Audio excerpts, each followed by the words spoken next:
আমার বর ফাইনালি একটা ডিসিশন নিয়েছে। আমি তো ভীষণ খুশি। আবার সেই ডিসিশনের কথা সে সবার সামনে বলেছে, সবাইকে রাফ সাফ জানিয়ে দিয়েছে। এটার জন্য তো আরও ভীষণ খুশি। কি বলেছে জানো?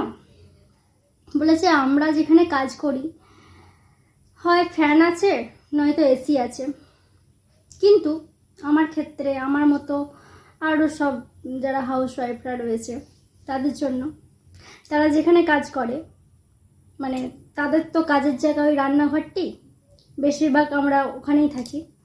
তো ওখানে তো ফ্যানও নেই আর এসিও নেই। সেই জন্য আমার জন্য একটা ডিসিশান নিয়েছে, যতদিন এরকম গরম থাকছে আমি যেন এক তরকারি রান্না করি, জাস্ট এক তরকারি। সে বলে দিয়েছে আদা জিরে বাটা দিয়ে একদম পাতলা করে বাটা মাছের ঝোল করতে, আর কিচ্ছু যেন না করি। সে বলে দিয়েছে সে সেটা দিয়েই ভাত খেয়ে নেবে। আমি তো ভীষণ খুশি। তারপরে সে তার কাজে বেরিয়ে গেল। তারপরে আমার শাশুড়ি মা এসছে। উনি আমাকে বললেন, বৌমা যা গরম পড়েছে হাবি যাবি কিচ্ছু রান্না করতে হবে না, কিচ্ছু না। তুমি বরং একটু ওই আমের সিজনে আম দিয়ে টকের ডাল আলু ভাতে, ব্যাস, আর কিচ্ছু না। ঠিক আছে। এবার আমার শ্বশুরমশাই এলেন। তিনি আমাকে বললেন, বৌমা যা গরম পড়েছে রান্নাঘরে তো টেকা যাবে না, একটার বেশি দুটো তরকারি করতে হবে না।